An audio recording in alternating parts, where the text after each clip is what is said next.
Hello, everyone, and welcome to math class. We are going to go over lesson 3.2, talking about linear function versus nonlinear function.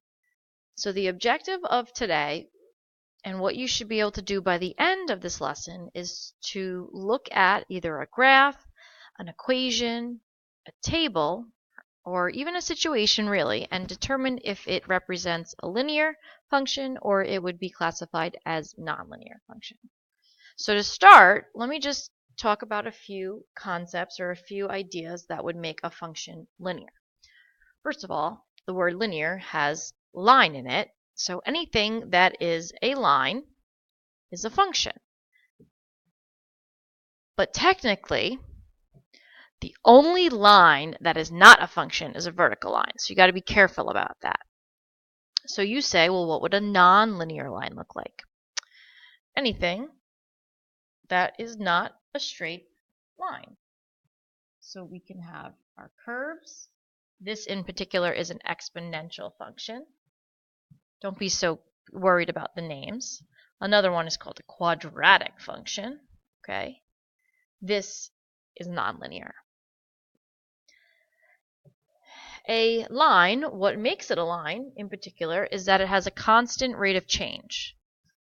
Okay, constant rate of change is also called your slope. That is what makes it a line. It goes up and over, down and over in the same amount every time. All right, now a nonlinear would be a variable rate of change, which would mean that to get from one point to another, the amount is changing every time. So variable rate of change. All right, so like you're not increasing by the same amount each time. You're not adding or subtracting the same amount each time. Okay, so variable could be if you're multiplying, dividing, or just doing any random pattern to get from one number to the next. Now, from an equation, we know a linear function. Okay, let me actually use function notation because that would look nicer.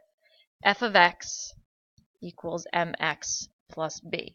Okay, we know that m is the slope. Okay, and b is your y-intercept. But most importantly, a linear equation has a slope. And also, if you notice that the exponent above the x is 1.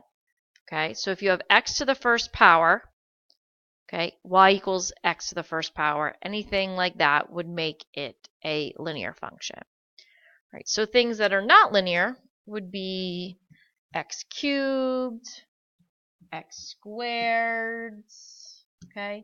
Also, if you're dividing by x, okay, that is not a function or not a linear function, right? Because technically, this is 4 times x to the negative 1, right? Because when you have x on the bottom of a fraction, it means to the negative first power. That's something that you may have learned. But basically, what you need to understand is that anything that could be written in the form mx plus b would make it a linear function.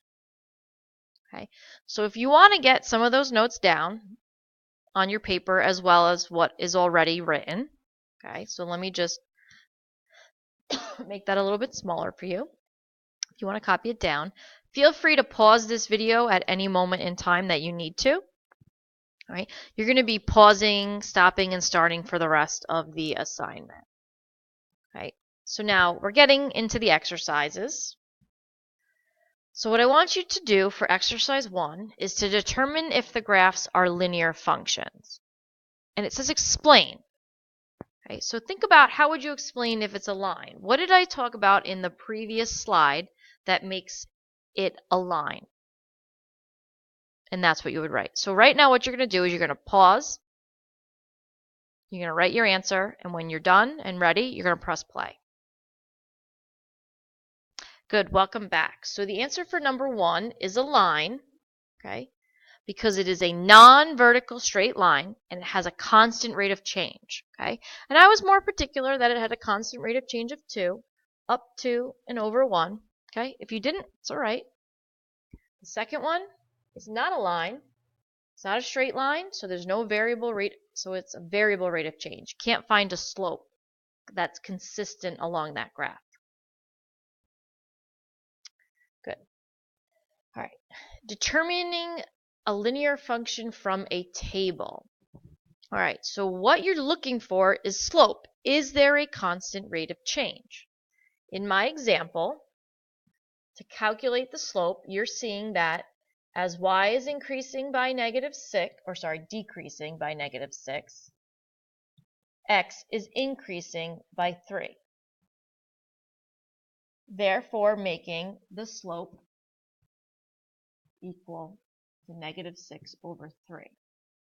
Okay?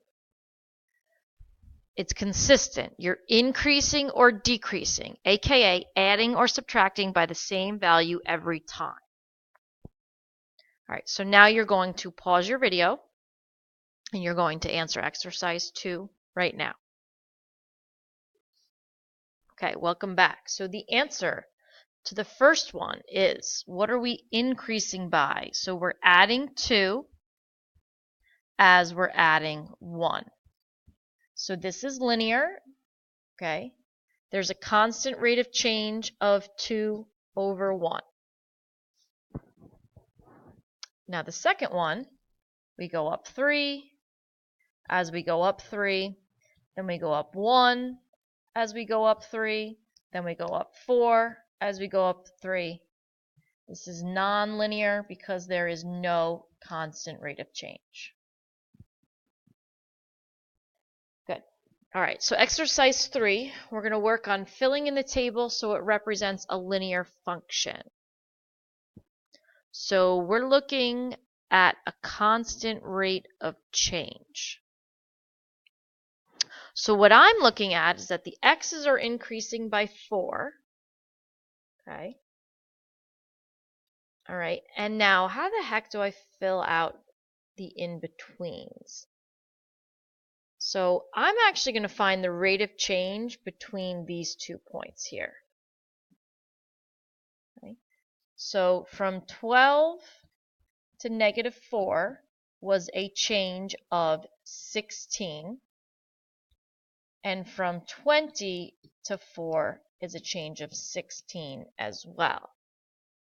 So that actually means that it's every time you go up 1, you go over 1. So I'm actually going to add 4, because if I'm going up by 4 in the x, I should go up by 4 in the y. And that should get me to my final answer. So that's 0, 4, and 8. Good. Now, exercise 3 may be a little bit tricky. We are going to spend more time on finding your rates of change and finding your slope in the next lesson. All right, linear functions using equations. So I did mention this briefly at the beginning, okay, that anything in the form mx plus b, so here's an example. It has your mx and your b. This technically has your mx, and the b is 0. This one, y equals 4, is still a horizontal line, which is fine. And sometimes it's an mx plus b in disguise. All right, so that would be your standard form of a line. Oh, and what about this one? This one's tricky. What about 3 times x plus 7 is y? Technically, if I distribute the 3, I'm still getting x to the first power.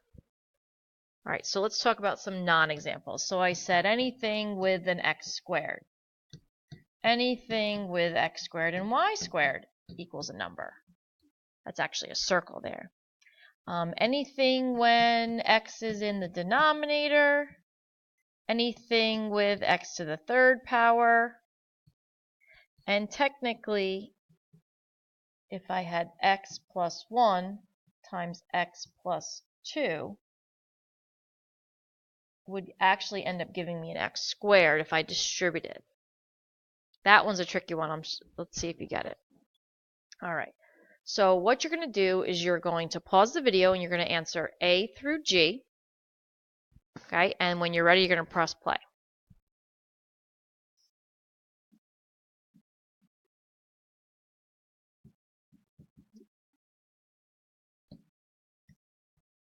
All right, not none. Here are your answers. Welcome back.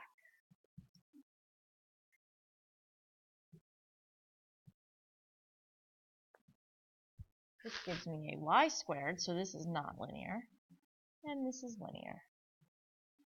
Okay, so A has the square root of x, not okay.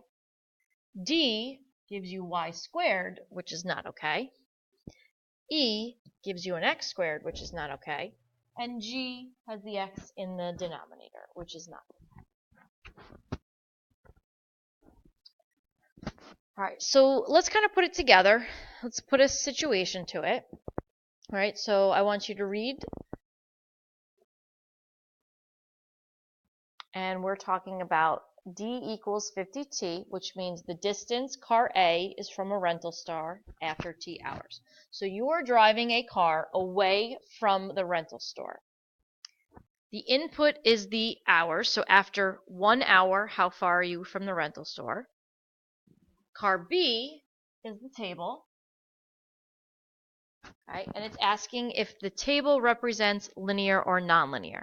So think about from a table, how are we supposed to come up with if it's linear or nonlinear? Good, we're supposed to look for a rate of change. So I'm going to go straight to my table. This is going up by 2s. This is going up by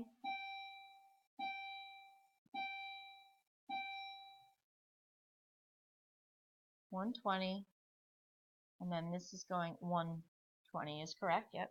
And then from 180 to 310 is actually increasing by how much? Sorry, it's a little not so neat. 120, and then this is actually going up by 130. Okay, it is nonlinear, not constant rate of change.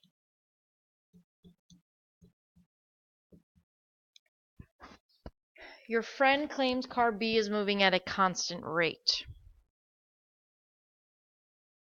Is your friend correct?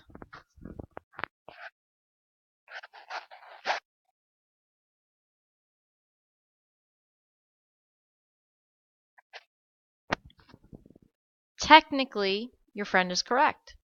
Because what are you traveling at? You are traveling at 50. So your car A, not you, sorry, car A is 50 miles per hour. Okay. Car B, 120 every 2 hours means it's 60 miles per hour for the first 1 through 3.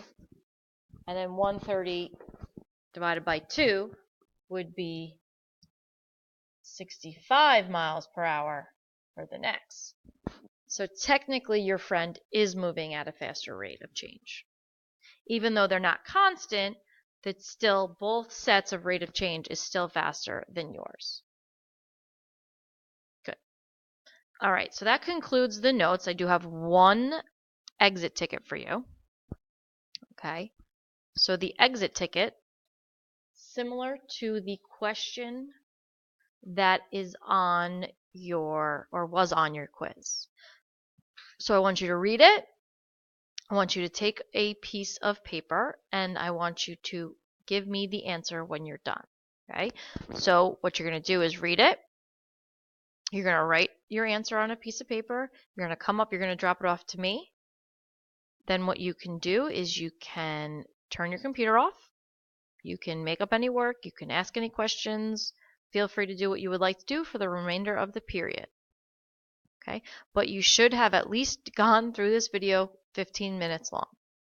All right, thank you.